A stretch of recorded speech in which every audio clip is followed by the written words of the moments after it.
உன்னுள் உறைந்த ஒளி வாழ்க்கை ஒரு பயணம். அந்த பயணத்தில் சில நேரங்களில் அமைதி இருக்கும், சில நேரங்களில் புயல் வரும்.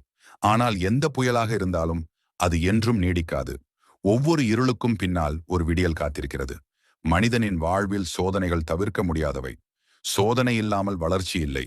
ஒரு தங்கம் தீயில் கரைந்தால்தான் அதன் பளபளப்பு தெரியும்.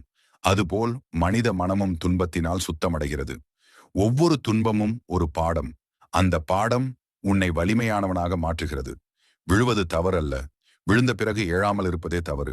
எத்தனை முறை தோல்வி வந்தாலும் முயற்சி விடாமல் இருப்பவன் தான் வெற்றியை பெறுகிறான். வாழ்க்கை உன்னை சோதிக்கும் போது அந்த சோதனை உன்னை உடைக்கல்ல, உன்னை உருவாக்கத்தான். மனித மனதில் மிகப்பெரிய எதிரி பயம்.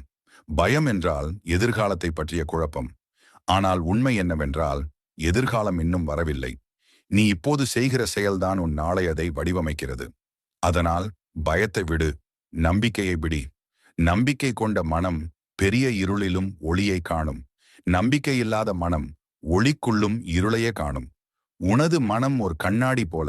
நீ என்ன நினைக்கிறாயோ அதையே பிரதிபலிக்கும். நீ நல்லதை நினைத்தால் நன்மை வரும்.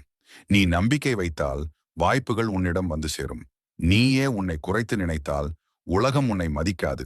உன்னிடம் நம்பிக்கை வைத்தால் உலகமே உன் திறமையை ஏற்றுக்கொள்கிறது. மன்னிப்பு என்பது பலவீனத்தின் அடையாளம் அல்ல, அது ஒரு பெரிய வலிமையின் அடையாளம். நீ யாரை மன்னிக்கிறாயோ அந்த தருணத்தில் உன் மனம் சுதந்திரம் அடைகிறது. அந்த சுதந்திரம்தான் உண்மையான அமைதி. மனதில் கோபம் வந்தால் அது நிமிஷத்துக்கு ஒரு தீப்பொறி போல. அந்த தீப்பொறி எரித்துவிடும் உன் அமைதியை. அதனால் கோபத்தை விடு, அன்பை பேணு. அன்பு என்பது பிரார்த்தனைக்கு சமம். அது கடவுளை காணும் பாதை. நீ யாரிடமும் அன்பு காட்டினால் அந்த நிமிஷத்தில் கடவுள் உன்னுள் உயிர்ப்பார். வாழ்க்கையில எல்லாமே நம்முடைய கட்டுப்பாட்டில் இல்லை. ஆனால் நம்முடைய மனநிலை மட்டும் நம்முடைய கட்டுப்பாட்டில்தான். நீ மனதை அமைதியாக வைத்தால் சூழ்நிலை எவ்வளவு கடினமாக இருந்தாலும் அதை சமாளிக்க முடியும். அமைதி வெளியில் கிடையாது. அமைதி உன் உள்ளத்தில்தான் உள்ளது. நீ வெளி உலகை அடக்க முடியாது, ஆனால் உன் மனதை அடக்க முடியும். அதுவே உண்மையான தியானம். வாழ்க்கையில் சிறிய விஷயங்களை பெரிதாக எடுத்துக்கொள்.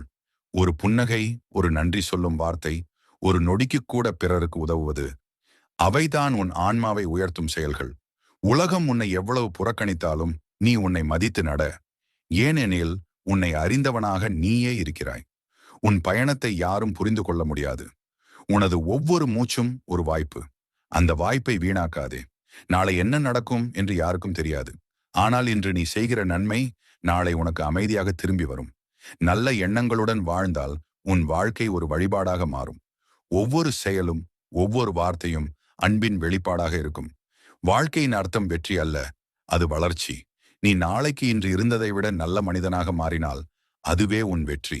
துன்பம் தற்காலிகம், ஆனால் நம்பிக்கை நிரந்தரம்.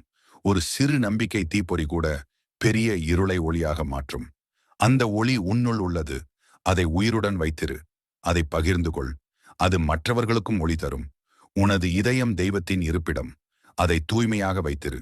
நீ உன்னுள் அமைதியை வளர்த்தால் உலகமே அமைதியாக மாறும். இருள் வந்தாலும் பயப்படாதே. ஏனெனில் ஒளி எப்போதும் திரும்பி வரும். ஒவ்வொரு முடிவும் ஒரு புதிய தொடக்கம். ஒவ்வொரு விழுவதும் ஒரு புதிய எழுச்சி. வாழ்க்கையை நம்பு, உன்னை நம்பு, அன்பை நம்பு. அப்படி செய்தால் உன் வாழ்வு ஒரு தியானமாக மாறும். மௌனத்தில் ஒலிக்கும் ஒரு பிரார்த்தனை போல. முடிவு: வாழ்க்கையில் எத்தனை சோதனை வந்தாலும் நீ அமைதியாக இருக்க கற்றுக்கொள். நம்பிக்கை உன்னுள் இருந்தால் ஒவ்வொரு இரவும் விடியலாக மாறும். ஒவ்வொரு துன்பமும் அருளாக மாறும். அதனால் வாழ்வை எதிர்கொள்.